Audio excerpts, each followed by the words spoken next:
The story I'll be telling today is The Princess and the Pea. The characters in our story are the prince, the queen, and the young lady who came calling. Is she a princess or isn't she? That's what the story tells. This story was written by Hans Christian Andersen in the 1800s, a long time ago. And it's been told in many different ways since then. I hope you'll enjoy it. Once upon a time, a long time ago, there was a prince. And this prince was very lonely. He had no princess. He couldn't find a princess at all in his kingdom, and it made him sad. This prince's mom, the queen, came to him and she said, "Maybe you'll need to look somewhere else to find your princess." So that's what the prince did. He climbed up to a high point in his kingdom and he looked over all the land and decided he needed to start traveling. He met people from faraway lands and still no princess. He traveled to darkest and deepest jungles and made his way through the underbrush and still no princess. He went to the shore and traveled along the beach and looked, but still no princess. He even went underwater and held his breath as long as he could. He looked among the fish and still no princess. He climbed a tall tree and looked with all his might, but still no princess. The prince was sad when he got home, and his mother comforted him. "Maybe your princess will come here," she said.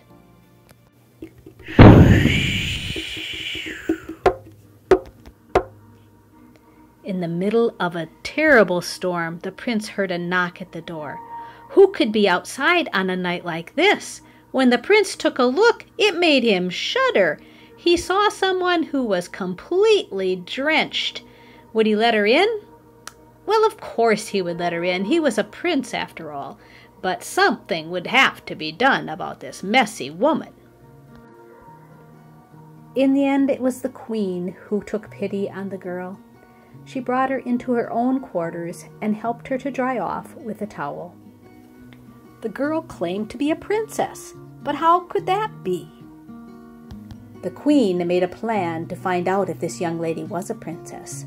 First, she counted out 1, 2, 3, 4, 5, 6, 7, 8, 9, 10 mattresses. Then 1, 2, 3, 4, 5, 6, 7, 8, 9, 10 feather beds on top of that. Underneath it all, she placed one tiny little pea. She felt that if the young lady could feel that pea as she slept, then she was truly a princess. Well, soon enough, it was time for bed. This young lady had a very difficult day walking out in that thunderstorm, so she settled into bed, pulled a blanket over herself, and tried to go to sleep. She lay there for a while, thinking, and then lights out. The next morning, the young lady came downstairs looking very tired. She said she had tossed and turned all night long in that bed, and it felt like there was a giant rock under her mattress. With that, the queen knew that she was a real princess, and she told the prince, "This is the lady you can marry." The prince was very happy because he had secretly fallen in love with her. They hugged, and they were very excited to start a new life together. The prince wanted to show his princess the beautiful places he had seen as he traveled around the world. High treetops, jungles. He was so excited to show her every one of them. And this time, he wasn't looking for a princess. He had his princess right by his side. And the two of them lived happily ever after. Well, what did you think of the story of the princess and the pea? Do you think the queen and the prince got it right and this young lady really is a princess? And why does it mean she's a princess just because she can feel a pea in her bed? And do you think you could feel one underneath 10 mattresses and 10 feather beds? Wow, that was pretty impressive. What else could you do to find out if someone's a princess? What other kind of contests could you have? I'd love to hear that.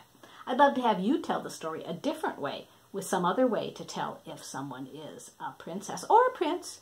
It could be the princess trying to find out if she has found her prince. There's a lot of ways you can retell the story. I'd love to hear you do it. Thanks for listening.